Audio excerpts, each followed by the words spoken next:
Capable Few. This is the first episode of this new show or podcast episode or podcast series. I'm thinking of this as conversations with those who can, as distinct from those who talk or who believe or who are convinced. And my name is Moritz Bierling. I believe that the capable few rarely see each other's full picture as well. A lot of people have very differing perspectives, experiences, beliefs about uh, what they put their capability towards and how the world works. So I'm quite interested in exploring those in their own right, and then also how these founders, builders, strategists, or visionaries, where they align, where they don't, and also what might emerge when those perspectives meet and either conflict or have to be bridged somehow. So today I'm talking with my very first guest, Kristian Bell. He runs Wisdom Warriors on YouTube.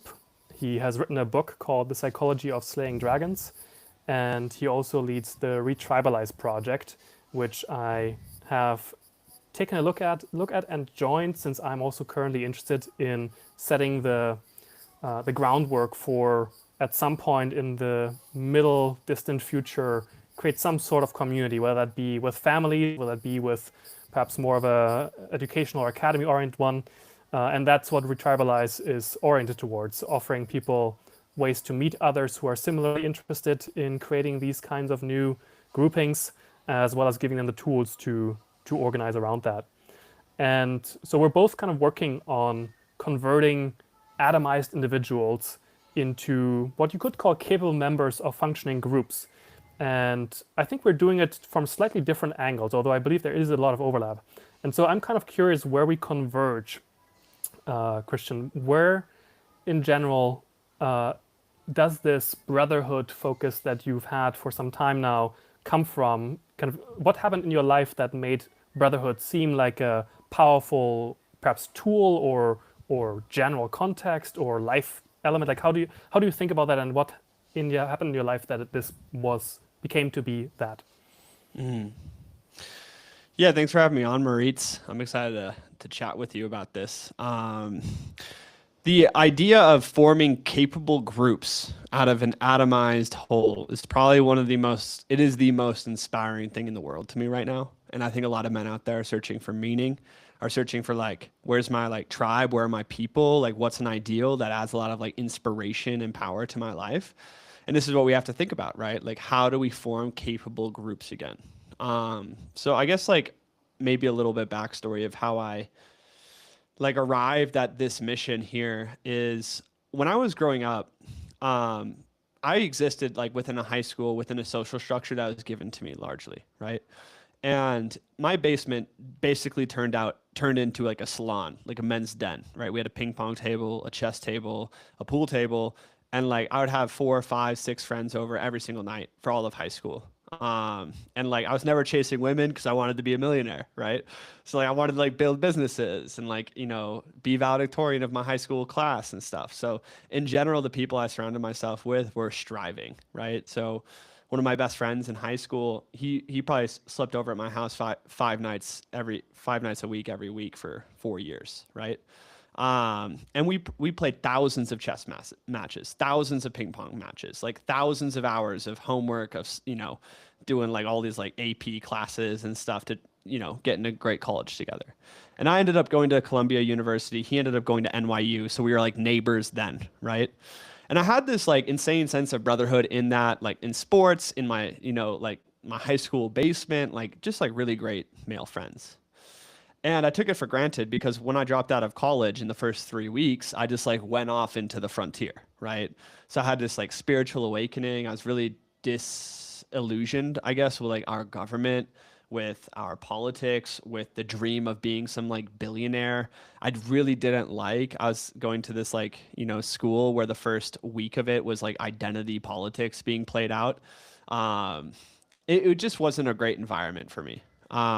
Maurice, it seems like you froze. I'm gonna keep talking. Oh, you're back. Okay, I'm gonna keep going. Um, so I went off like into basically the wild, And I was traveling around, I was looking for my people, I was looking for, friends, and I had a really, really hard time finding them, especially as like a young man, 19, 20, 21, who's not going to a main like stream college or something. It's like, where are the other young people? Where are they at? Right. So I know a lot of young men getting into the trades right now. And like, I'm like, yeah, it's a good path, financially it's more viable for sure, but it can be a huge hit to like live in a small town when all the women and all the I guess higher talented young people are going off to school, and you can feel like you're totally alone in that. So I was traveling throughout the deserts and stuff, and I ended up like integrating into a spiritual community, I guess, in like Durango. And right away, when I got to Durango, I met my martial arts teacher. It does look like you're having connection issues, Moritz, but I'm gonna keep telling the story. Gonna keep forging on with the podcast.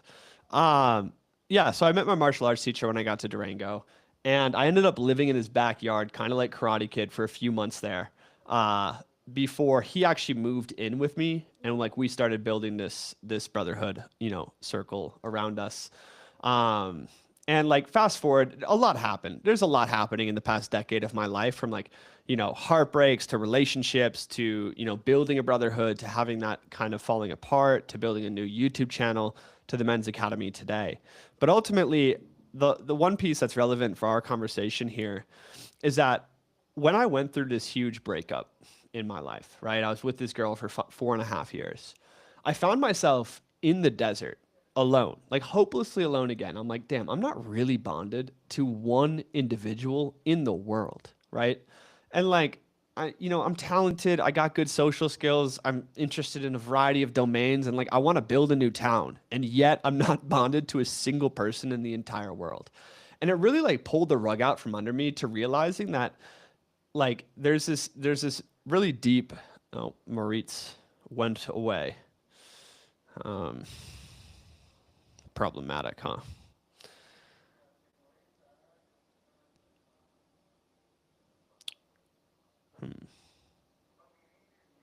All right, Moritz is back. Yep. Um, cool. I'll just jump back into where I was going with that. When I went through that breakup and I realized I was totally alone without deep bonds in the world, it really brought to the forefront how important brothers are, right? Because like women may come and go, right? Political parties may come and go. Ideas, communities may come and go, right? I've been transient through many of them. But the thing that remains is like brothers who are going the distance with you. The idea of linking destinies. The idea of like finding those guys who are like, yes, I want to go on the grand voyage with you, right? And so from that moment, I started really prioritizing like brotherhood, like men, friends, and ended up building this like really awesome community in Durango with my friend, Cam, like a couple others, Jake, men I still love to this day, right? And the cool thing is, and the interesting thing is one of my best friend, right? He met me through my YouTube channel at the time. He moved out to see me.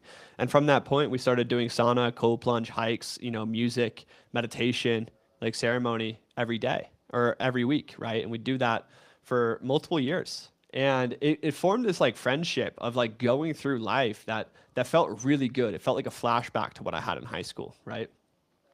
But then it came down to the fact that how are we actually going to like men need more than just hanging out together. And this is where a lot of like brotherhood groups and men's groups end, right? It's like, let's get together for the meditation. Let's get together for a hike. Let's get together for beers on Saturday. Let's get together to do like, and that's cool. That's a great step. But like, that is so deeply unfulfilling for what I know is possible, right?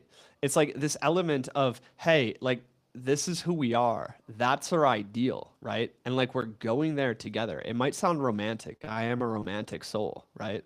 But there's something more than just hanging out on a Sunday.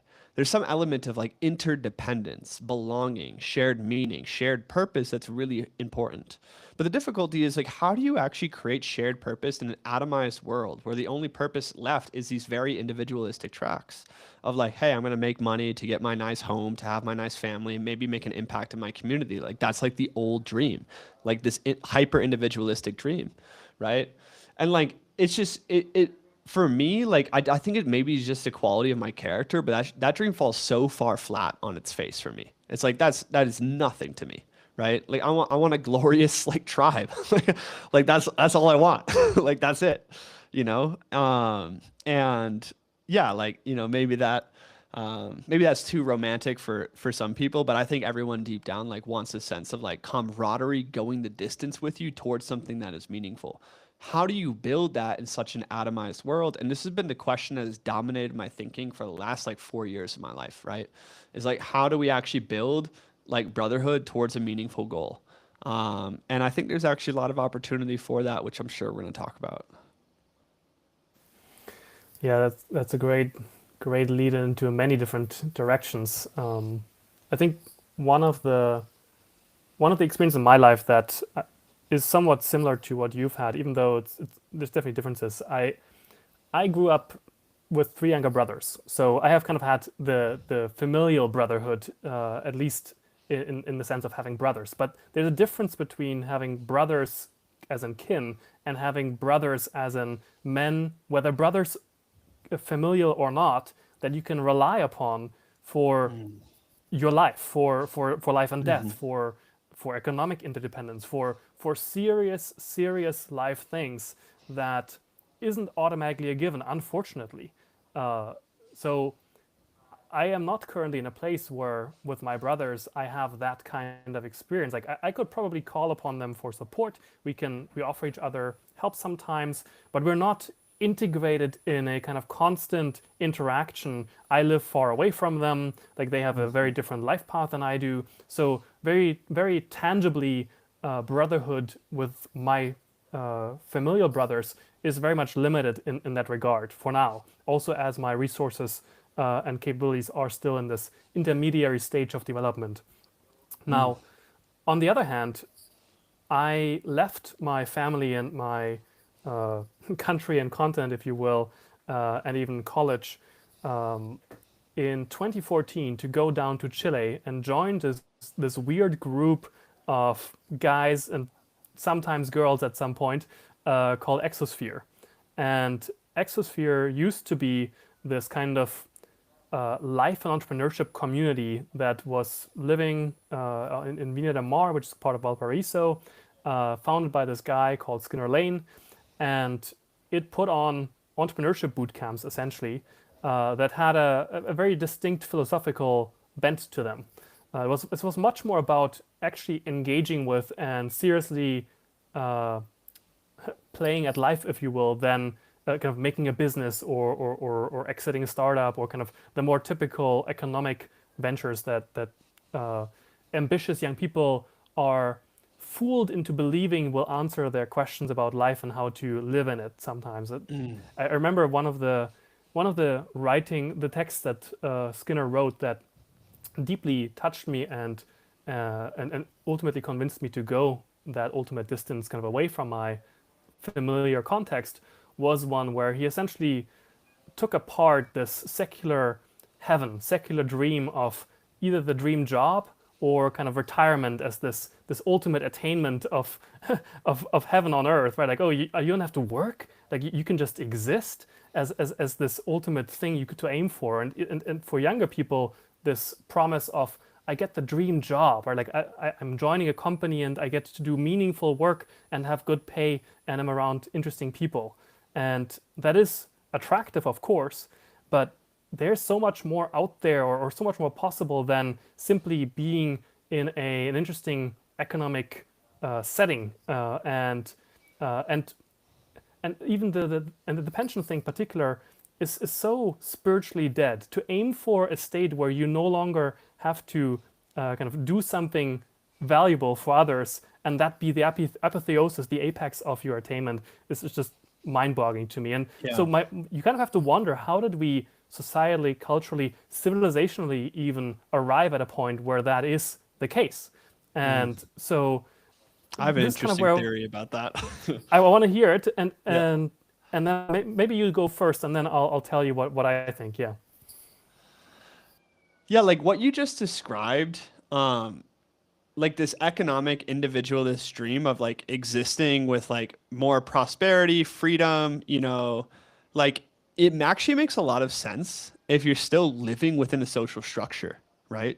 So when like America still had an identity, of being American, right? Like we're the frontiersmen. Like we can do anything. We will pioneer the future, right? And your community still all went to church every Sunday. And there was still like this sense of like larger communitarianism within your town, national identity, like meaning on that scale. That dream was very viable. Like welcome to the 1950s, right? There's this like large sense of like national pride, and it's essentially like what we're hitting up against today is like the big questions are completely unanswered. Like what is God? What is meaningful? What is sacred? Who am I? Like what is purpose? What is virtue? These questions aren't answered by society. We have no more identity. So when we have no more identity, we don't ask the big questions, everything feels fucking meaningless, right? Especially once you do have success. It's like, oh, I'm sitting on a beach in Mexico with $1 million and like, some hottie is waiting for me in my room. And it's at that moment that you feel more deeply depressed than ever, right? Because you're Nothing like, is more depressing than looking at these crypto bros that got rich by no real virtue and then show off like, oh, I can live the laptop life on the beach with that girl. Yeah, exactly. yeah. Nothing is more spiritually deadening than that. Yeah, and even they feel spiritually dead, right? Because like the moment that some rich person gets to that point, like what are they wanting, right? All of a sudden they become a philanthropist, or they're like, go chase a whole bunch of women, or they're like, or they get into this. They're like, how do we actually create meaning again? How do we create connection? So, I think they're awake to it, but it's when you win the game of today, it can be spiritually depressing. I think. Right. Yeah. Well, one Yeah. of my previous guests, Rogue, he has a lot to say on this in terms of surrogate behaviors or surrogate activities, kind of echoing Ted Mm. Kaczynski's analysis, right? Like that, so many of so-called males or men are just immature males, and it's not even really their fault, right? Like essentially, we have an entire set of generations now in the West, so-called West, that gave up actively leading young men to productive and pro-social roles that had a measure of authority alongside the responsibility that we so often ask of men to perform for little reward. And I think we have also seen this incredibly interesting attempt to integrate women on the large scale into the polity and political decision making. And with that has come a different expression of interests and tendencies that, on the negative side at least, has essentially told men that they no longer have a role and that they should just shut up and be good productive slaves for the socialist utopia that like yes, slay women will create if only men would kind of behave. And so we get this combined attack on male capacity, authority, role in society from that kind of negative standpoint, as well as the failure of the men to offer tangible, real, pragmatic ways into roles of responsibility and relationship and authority. And so I can't fault the young men to, in the sense that they didn't know, they don't know what to do. And I myself very much am a similar or have been somebody with that kind of pattern. Like I've sought responsibility, I've looked for answers to those big questions from very early on. But what do you do then in a secular society where the whole spiritual side is essentially taken out of the question? And I think, as we now know fairly conclusively from people like Peterson and others who study this in depth, like you can't actually remove the religious instinct and impulse from society. All you're ever doing when you're deleting it nominally is you shift it onto other institutions that then take on religious importance. And I think that that's definitely happened. And so I think in that sense, there is an element of how the cutting out of the spiritual dimension out of our society has led men to pour themselves religiously into the remaining avenues that are open, whether that be tech startup bro life or crypto or kind of any ways that you can go out of the existing structure to a frontier, and then in the frontier somehow like get far enough up in terms of status and resources that you perhaps have a shot at reproduction and perhaps something greater than that even. So I don't know. What do you think about this? Like, are men? Is it the fault of these young men themselves that they are in the position they're in?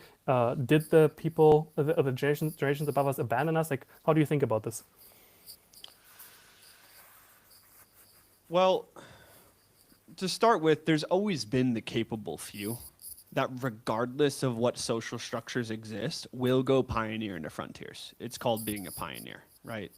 And like, if you have like that calling and spirit in your blood, it's actually, we live in the greatest opportunity in human history. It's like, welcome to the frontiers, right? There's like internet, building brotherhoods, building new social structures. Like, there's so many different things that we can like dedicate ourselves to. And I'm actually not averse to the crypto or startup bro. Like, that's also a frontier. Like, go do it, right? But in terms of like the mass, like meaningless, demise of masculinity in men, I was just on this date with this woman, like last week, and she has 7 brothers, right? And most of her brothers are in like some kind of crisis right now, right? And her favorite brother, the most talented of them all, went to a great school, like studied like biology and physics, right? And is literally like smoking weed at home, drinking, and playing video games, and is going through like a 22-year-old crisis right now, right? And she's like, what can he do? Like, like what happened? Like, how can he get out of this? He's so talented and brilliant. And right there, it just shows you like that this is where men, like in general, like need a very direct ideal that society like helps them build. This was the original mythos of masculinity seen in every tribe, tradition, and culture across the planet.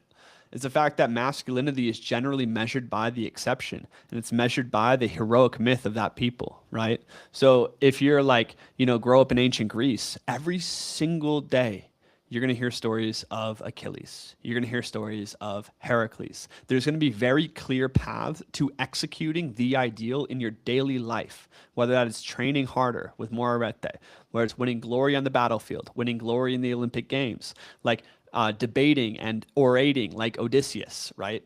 There's like this very clear path to a cultural ideal available to all men, and all men are shepherded towards it. No matter where they fall on the spectrum of approaching it, doesn't so much matter. It's the fact that they are approaching an ideal, aka they have a meaningful goal to aim at, right? And this has always been the case. Like, and even like if we look at like Lakota Native American tradition, like their idea was that becoming a man was the great impossible, and they would always tell stories of their great chiefs or their great men, their big men, and like this idea, like imagine growing up and every single day you are told this, right? Like everyone knows it. Everyone celebrates it. And these men, they go do the great impossible of like the initiation, of being the great warrior on the hunt, the great warrior in battle, the great elder, the wise clan leader one day. All men are shooting for it, right? So when you lose this and you lose the hierarchy associated with the ideal, you lose everything for men, because men love to rank up. This is man nature, right? So it's like if we're looking at Call of Duty or the military or startups or business world or all of it, it's like what do men like doing? They like ranking up in Call of Duty, right? They like beating bigger bosses in their video games, right? Where can a man rank up in a meaningful way today if he's disillusioned with economics individualist success, right? Like, where is his structure that he gets to rank up through? And this is the problem, right? Like, this is it. And maybe it's cool that we've like broken down from having a solitary ideal of like, you must become Achilles or you're a failure of a man. Maybe that's good, like, or you must become Christ or you're a failure of a man. Like, who's to say? Like, maybe we need more cultural ideals again. But we've lost the systems of initiation and the systems of like ranking up towards that just leave the vast majority of men, especially the talented men who maybe aren't the pioneers but are nonetheless talented, without a very clear course. Right, right. I guess the question then becomes, how do you do this practically? And I understand that you are very much intent on like taking your understanding that you've amassed and that you articulate to your audience and applying it to a real world context. you move about the world with other people, you work with them, you live with them, and you have plans for creating perhaps something like an academy or some kind of education institution. How are you going about that? Like, is economics first on your mind? Are you uh, asking everybody in this group or in a group to have a shared ideal? Is it more kind of meta in the sense that everybody might have their separate ideals, but you all support each other in pursuing those separate ideals? Like, yeah, how are you thinking about that? And how are you practically engaging with these questions? Yeah, great, great. Um, yes, I run like the men's academy. That's like our online men's, network. And for me, like the online sphere is building the outer network, which is like really important for all of us, right? I know you do the same thing. Everyone engaging like on the X space or YouTube, like what we generally need to use the internet for is the explicit intention of building the outer network to filter into real life, you know? And yes, so like I'm traveling the world. I'm here with Steven. I just had a 5 bedroom, 4 bedroom house in Tulum with 5 guys. As well. So like we're constantly, getting shared accommodations with guys from the network, or I'll reach out to influencers I really like. And like, I did a 20-minute call with my favorite influencer on Instagram and he came out for a week, right? Like there's this insane capacity we have right now to just reach out to someone like Moritz, right? I reached out to Moritz. We got on the call.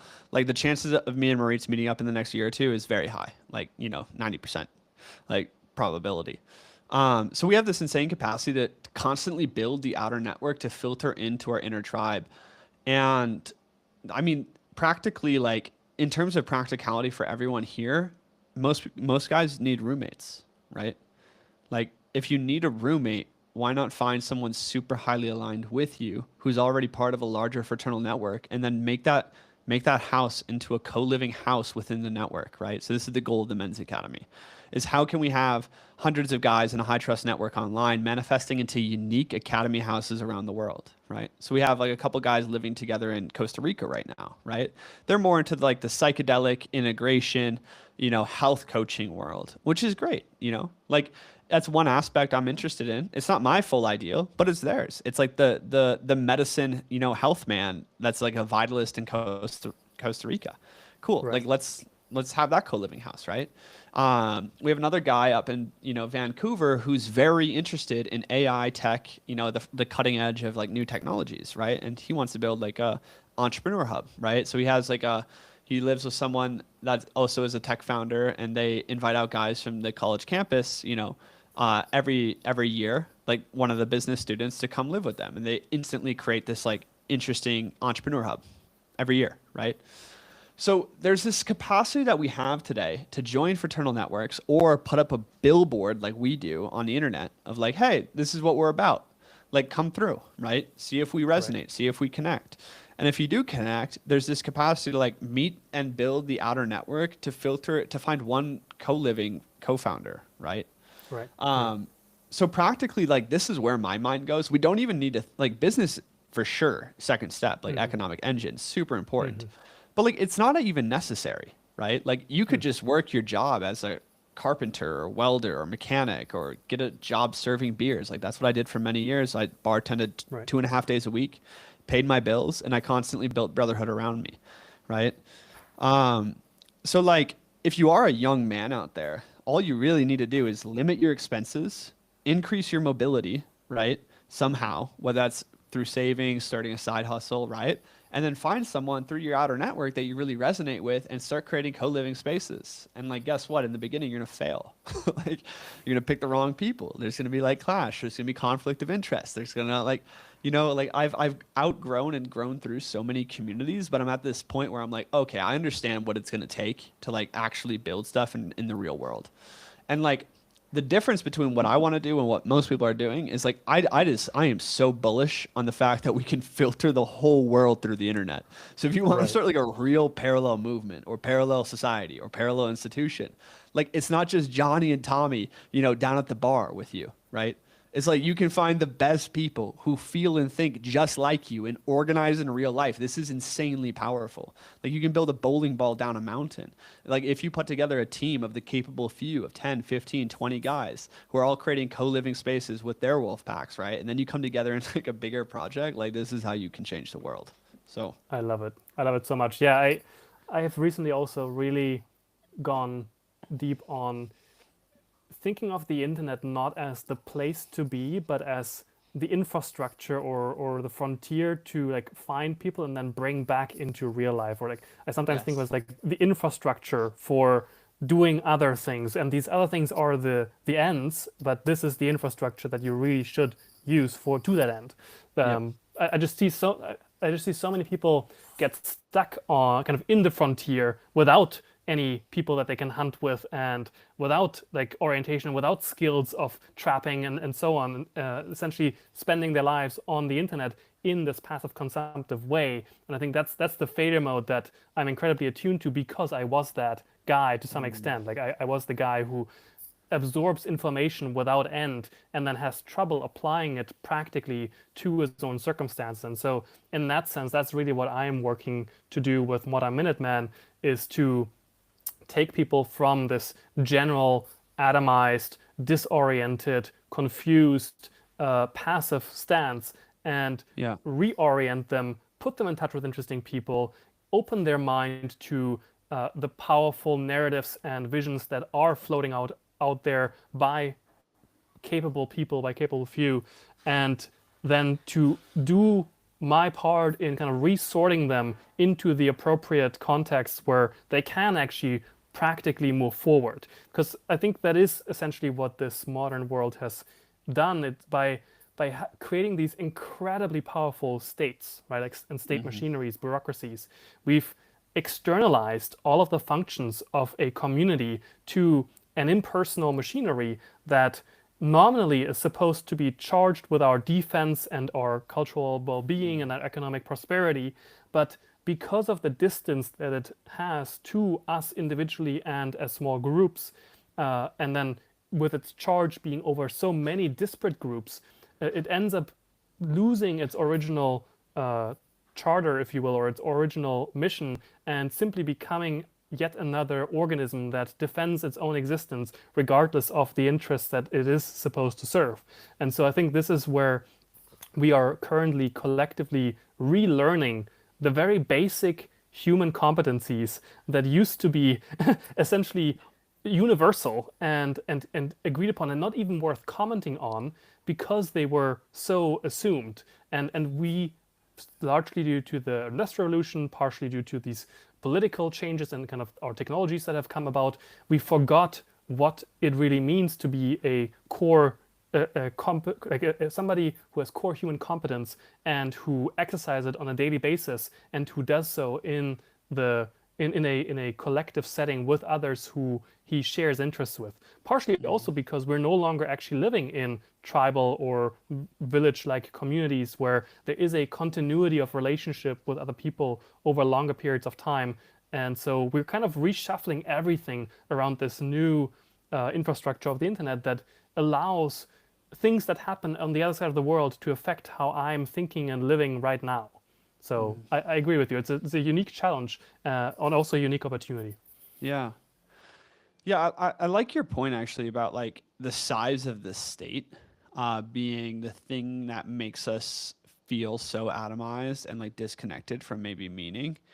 Um, like, because I think about sitting in a symposium in ancient Greece, and of course I always imagine myself as the aristocrat, but perhaps I'd be the slave serving the symposium. But I think I would somehow end up taking my own life or becoming an aristocrat.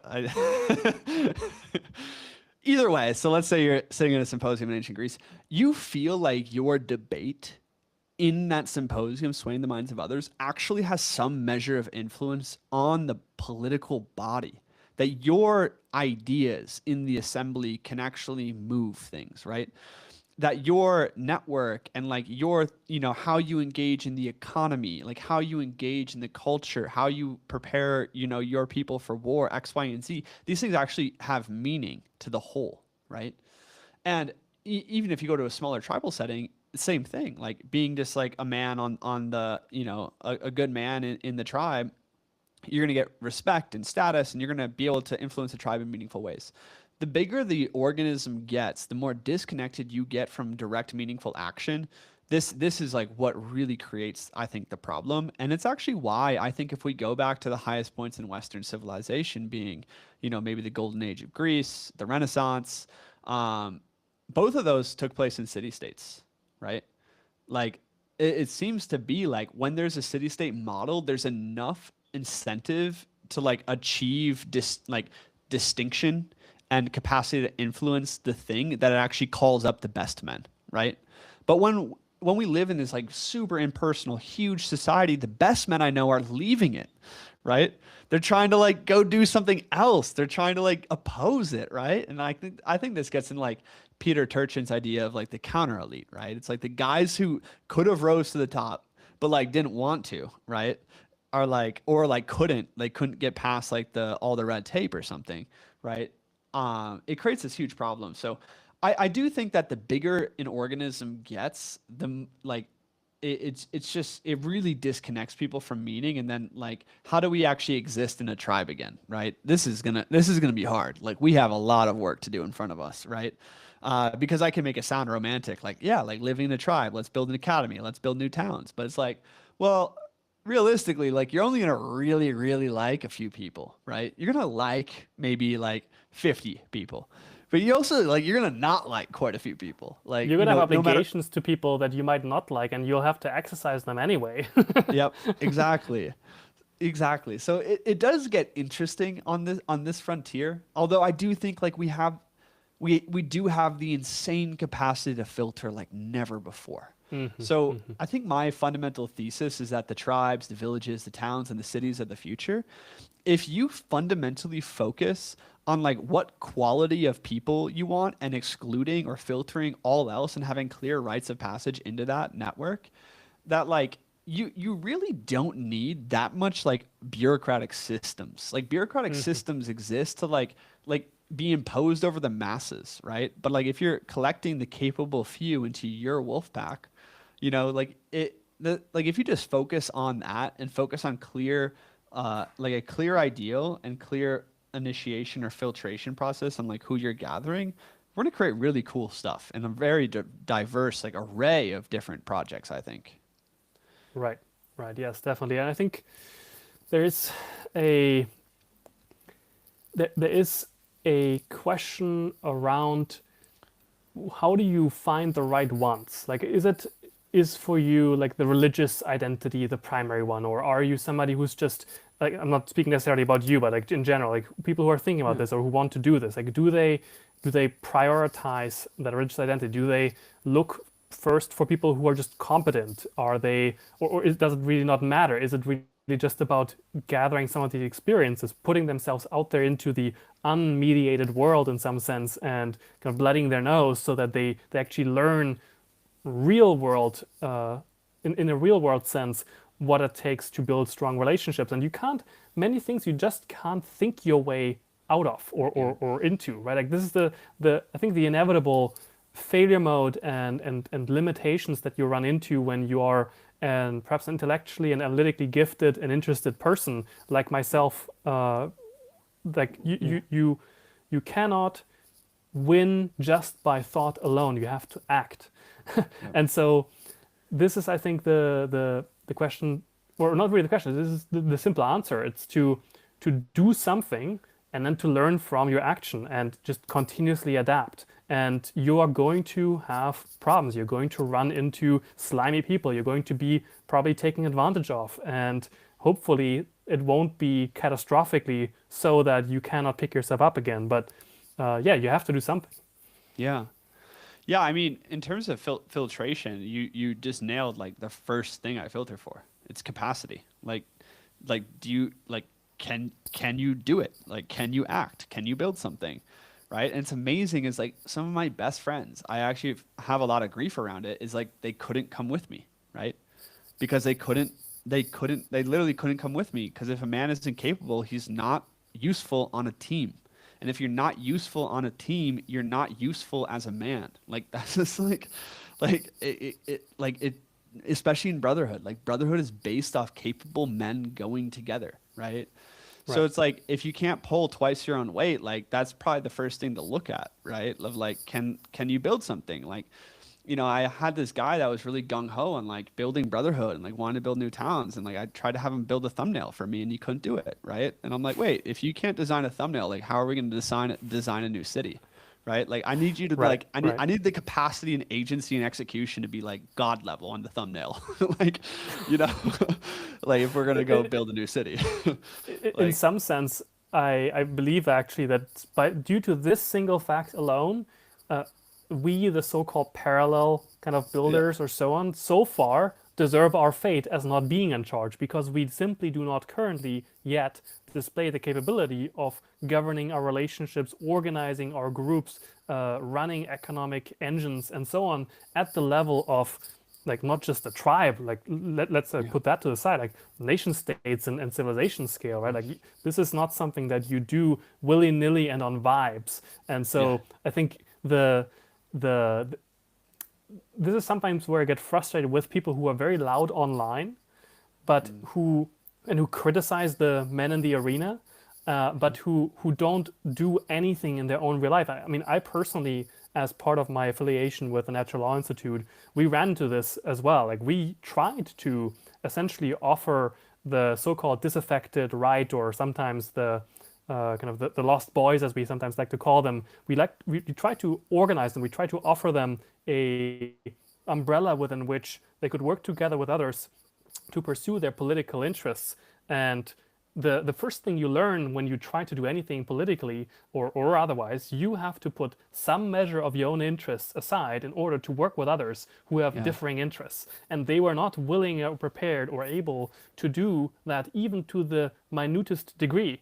And so you just run into this problem of the people out there that are very loud, that say they have the right ideas and that are clamoring for representation and perhaps for on-ramps to power and development, they are often their own worst enemies in actually getting that support and getting that representation and that access. So I know you ran into this with this one guy. I assume you've probably had other experiences as well that were like that. Like, have you found anything that perhaps offers people like that an actual tangible path that they are willing to take? Mm.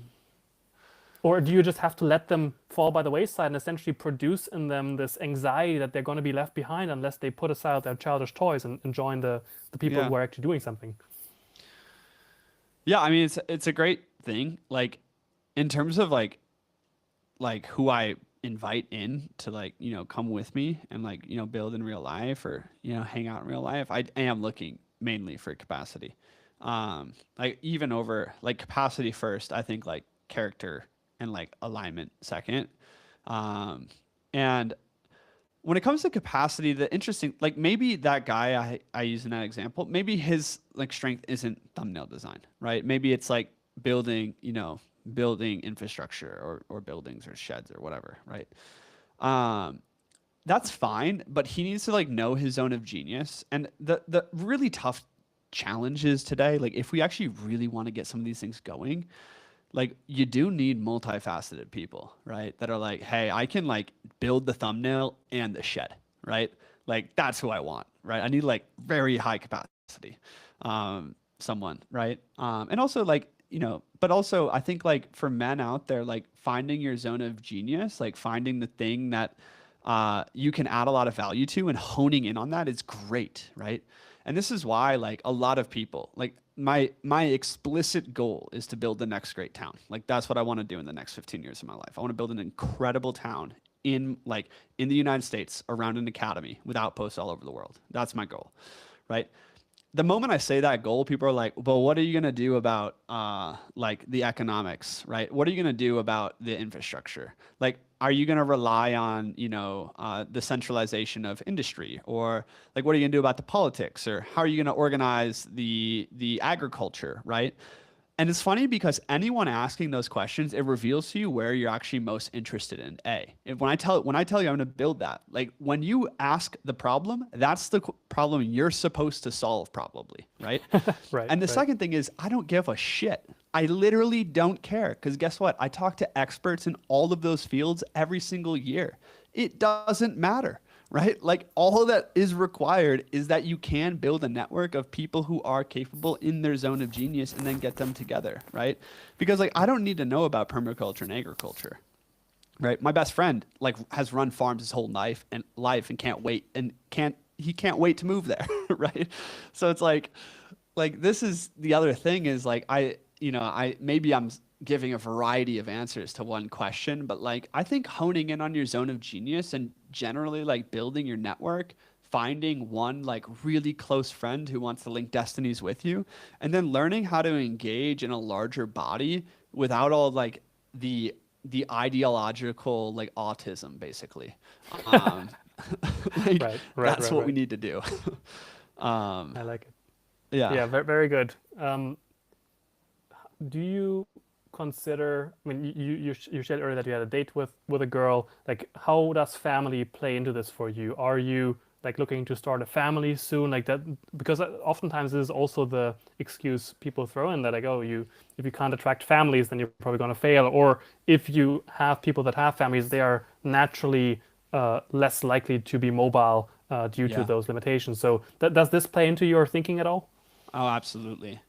This is where I think my thinking diverges like drastically from network state people, and like some of the crypto bros is obviously like a culture and legacy is going to come from family, right? So like you have to think in terms of that, but it's also families don't go settle into the like they don't go pioneer the new town, Right. right? Like you need the pioneers first, and then the families to follow on the trail like with their Mm. wagons after to like come build it, Hmm. right? So like in the beginning, I need people who can move quickly, who are capable in a variety of domains, who can build economic engines with us, to like go strike out. But I have many people in the men's academy and in my like some of my best friends, right? Like my farmer best friend I was talking about. He has two kids, right? Great wife, runs a vineyard. He can't wait to come, right? But he needs the space first, right? I have other guys in the men's Right. academy. He's not going to build us a great app, but he's amazing at running community events. He's trying to start a Renaissance festival. He's deep into men's work, rewilding, things of this nature. Amazing to have as like the community neighborhood leader, has a couple kids, right? So like you Right. bring in like these types of families, like those men like deeply want what we're talking about. Like how do you have like a village to like Right. raise kids with, right? Like how do you Right. have like brotherhood that has meaning? But you can't like I think leading with the family, you fall into the homesteading fallacy, right? So Hmm. like Hmm. these like libertarian homesteaders like love them to death. They're doing great work out there trying to like earn sovereignty from the system, but they have a serious talent they have a serious scaling issue. Is like I don't want to Hmm. be a farmer, right? And a lot of guys like don't want to be farmers. And if you like build your Right. entire identity around an agrarian identity, like you are instantly opposing yourself to top talented people, right? From a variety of Hmm. fields. Like you're not going to attract a great scientist if you have like this like homesteading, like back to nature, like like I don't want to return to the agriculture revolution. Like I want to move past the digital revolution, right? Mm. So like I not to critique like I think people who are Yeah. going back to like homesteading or something, that's a great avenue because it's the only one really left to us in many ways. But I don't think it's actually the real solution. Like the real solution is like pioneering something new. Right. Yeah, I think one of the fault or one of the failures of prior attempts and kind of waves of intentional communities, let's say, in my understanding, has been that they have tried to create these well-bounded internal versus external kind of spaces that like here's where our utopia or our socialist heaven or our hippie heaven or our libertarian heaven like takes Yep. place and they separate themselves from the larger Hmm. context of society and thereby produce all kinds of bad incentives, whether it be cult dynamics or people simply dropping out to go back to where their family actually is, or any number of things like not figuring out how to do this economically well. And so, what I'm seeing right now that is changing in or is different in the approaches that a lot of the people that I'm talking with that are interested in this kind of direction, how they think differently about this is that we're not trying to separate ourselves entirely from the larger context of society. In fact, we're planning to be active in it, but with the added context of having a kind of stronghold, not like that is exclusively populated by our people, that is often very difficult to accomplish, especially in the short term, but to just have close ties with a couple of people or a couple of families in a particular location, whether it be in a town or a village or a city, so that your life takes place in this communal but not isolated complex kind of context. So how are you thinking about the town thing? Like, are you like saying you're gonna create a town at a place where there's no town yet, or like what is your plan there? Yeah, well, I really like what you're saying is like I'm not trying to build this in like as like a silo, right? It's like how can we like this is why I think the idea of like a parallel institution, a parallel society is very interesting to me, right? And I think it's a huge error to actually like go completely against the social contract of the day, because you're going to cut yourself off from a lot of people who would otherwise like support you, right? Right. This is yeah, I have some critiques of certain communities because of that, and yeah, so like whatever you want to do, like I support anyone who's trying to retribalize in any way, right? Like I generally like this is why we built the app, like retribalize.ai. It's literally like if you want to start that hippie commune or you want to start the tech utopia, like like use like you can use this app to find the most aligned people and teams in the world to come to do it with you, right? And we're still developing this app. We have like 4 amazing developers on this right now. So yeah, this is gonna be like the infrastructure to like actually find the people. Cause like for instance, like I'll do calls with hundreds of guys all over the world every year. It's crazy that 70% of the time, 70%, here's an average call. Hey, I live in Toronto. I've sold insurance, for a while. I have a pretty good income, like maybe makes 100K a year. And I'm Christian, and I want to go build like a Christian compound on the outskirts of Toronto. Do you know anyone else I could do that with? And I'm like, well, if you had an app that could just like match you with the other Christian compound builders, great. Like go do that, right? Another like really common story is like, hey, I'm like 24. I was gonna be like high up in the military or school. Really disillusioned with everything going on. And I'm like trying to find, my people, or like, if you could get on an app that like matches you with the other 25-year-olds who are like wanting co-living spaces in Florida with you, like that would be lit, right? So this is kind of like what we're building. Yeah, so got off on a little tangent there. Because everything we're talking about is tribe entrepreneurship, right? Like this is the frontier, right? It is that. In terms of how you were asking about the town, like, am I going to buy a town? Am I going to renovate a town? That was your question, right? Like what? Yeah, what are we like gonna are do you there? intending to like build it from scratch, or like be part Yeah, of an existing place and like just revitalize it, or yeah, yeah. I I don't mean to be like abrasive, but like this is another one of those questions. Like I don't it care. doesn't matter. Yeah. It doesn't matter. Yeah, Like fair enough. like the only thing that I matters to guess me I is just build. signed up to be the guy who plans that for you. Exactly. Like it doesn't matter to me because someone is like really passionate and already like I almost guarantee you someone listening to me already has like a freaking huge compound on the outskirts of some dead town in Wyoming, right? Like like this Right. is these things don't they're periphery details. Like the thing that I love matters it. is that I continue to travel. I'm like traveling the world and like continuing to get in co-living spaces with dope guys, right? And like just like Right. continuing to do that to build a team. I Yeah. want to double click on this briefly, just because essentially what I see us doing is doing the primary thing, which is to develop your capacity to judge character and to build relationships with those who display good character, right? And I've said for about a year Yeah. now, like a bit more than a year, that what I see as the primary skill that people need to practice is to learn how to recognize their betters when they stand before them. And I Mm. don't mean this in a like a negative sense of like, oh, you're shit and like you just should follow something. Like it's more like if you kind of recognize when somebody is better at you than something, in a particular domain, it doesn't mean that they're better in every way, Yeah. then you have no serious pragmatic way of orienting yourself towards what is better or higher, right? And that is really the fundamental skill, right? Like you need to figure out what is higher for me, for my group, or whatever, and to continue going down that direction against all challenges.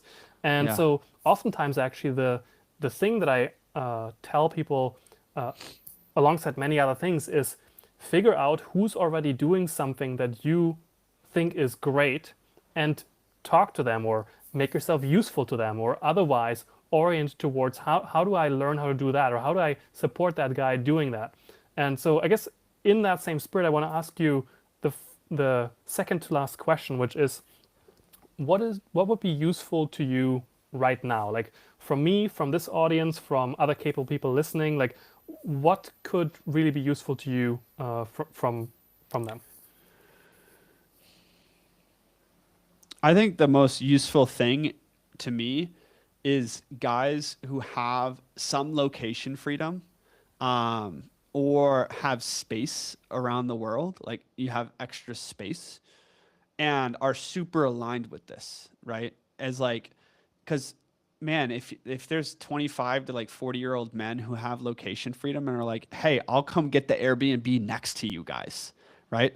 Like, let's or with us. Like, I'm my kind of vision for the next year immediately is to network with as many high capacity people I can, and like not just online, but like for weeks or months at a time in real life. Because if we want to do any of this, it needs to be built on super high trust, like high integrity relationships, right?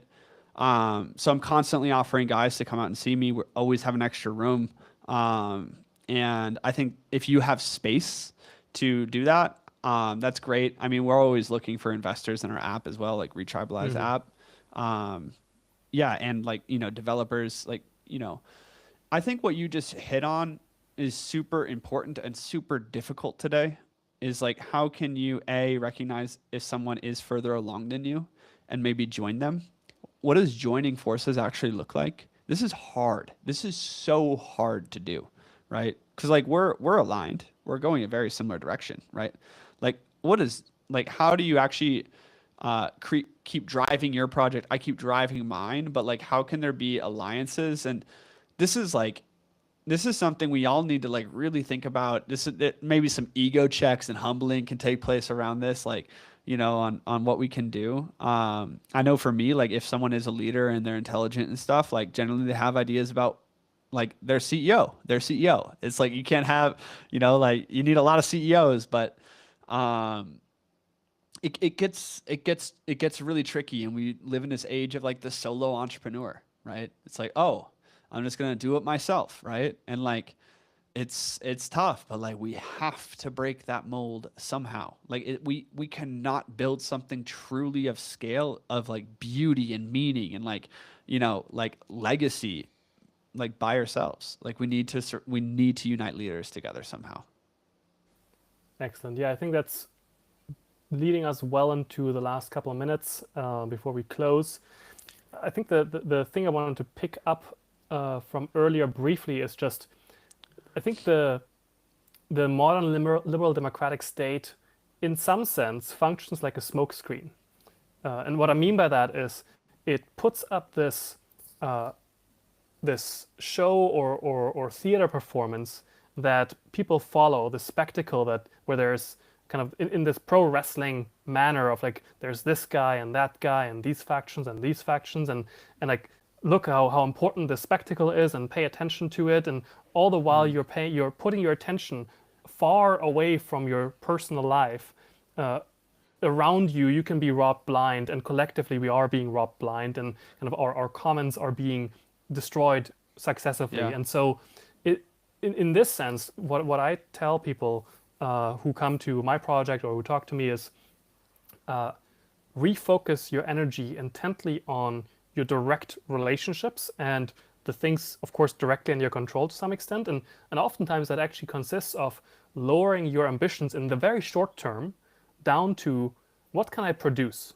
Like Mm. in this next half hour, in this next week, like first exercise your creative muscle to set an outcome or objective that you're pursuing, and then hit that goal. And if you don't hit that goal, it's an indicator to you that you haven't integrated all of the aspects of your life in such a way that you can reliably estimate what you are capable of, and then attain that objective.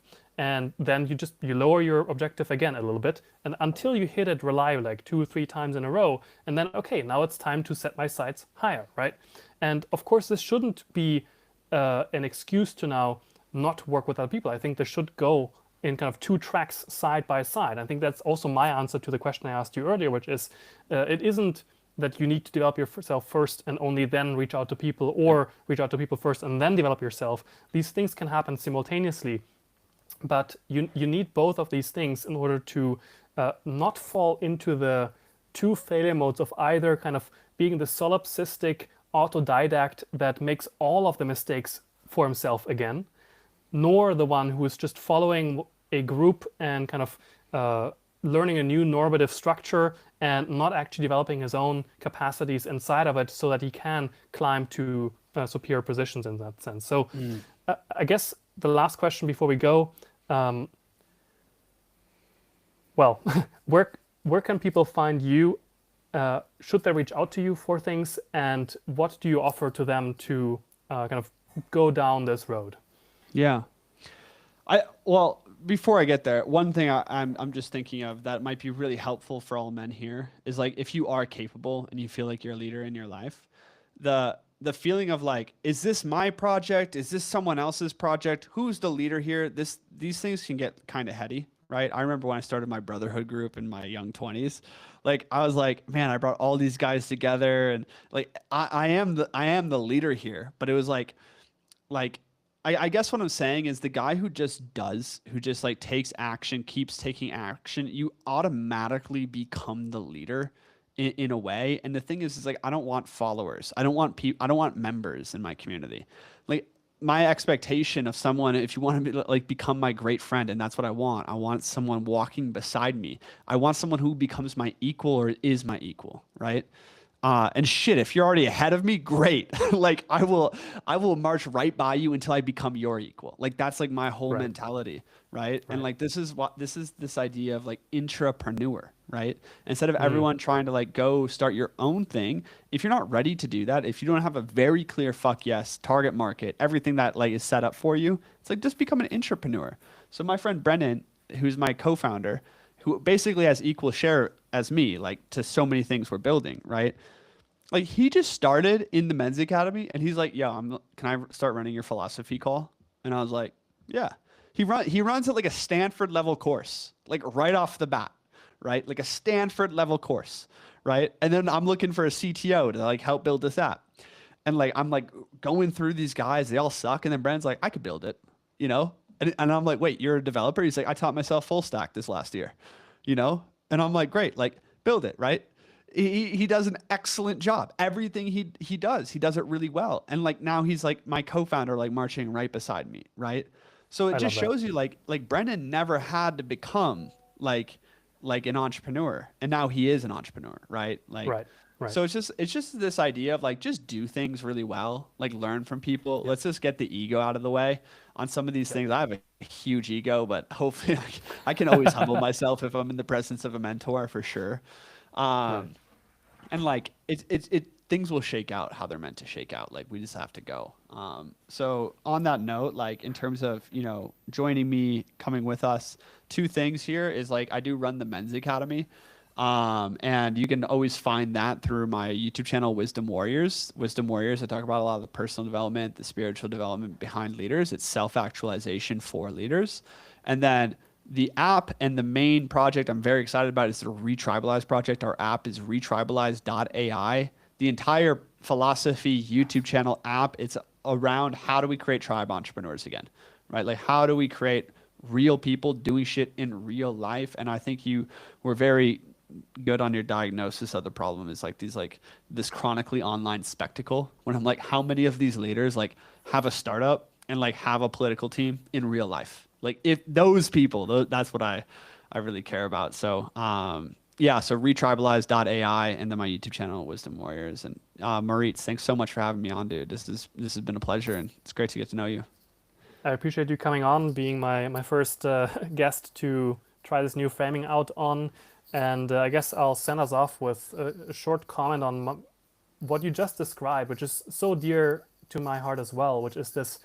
Uh, I had my own kind of awakening experience 6 years ago. I had like a 3 month long flow state period, and in this kind of dynamic Osho meditation that I did, like at like minute 7 of the second phase, this like Yeah. sentence popped into my head that said, "I am a meta missionary. I convert people to their own cause." And so that kind of statement has been still to this day the best encapsulation of what I do as well, which is I'm not trying to recruit you to my cause. I'm trying to have you be so fucking clear on your cause that we can actually cooperate on where that overlaps, but you're solidly going in that direction that you yourself know you're going. So, in that spirit, I invite all of my listeners and audience to check Kristian's work out. Check out his YouTube videos. They're excellent kind of warrior philosopher channeled articulations of what really drives us underneath all of this stuff and kind of go forth and conquer. You can find his resources as I showed them earlier. I'll put them in the description as well. And yeah, let's do this thing together. Appreciate you coming on. Thank you. Thanks, guys.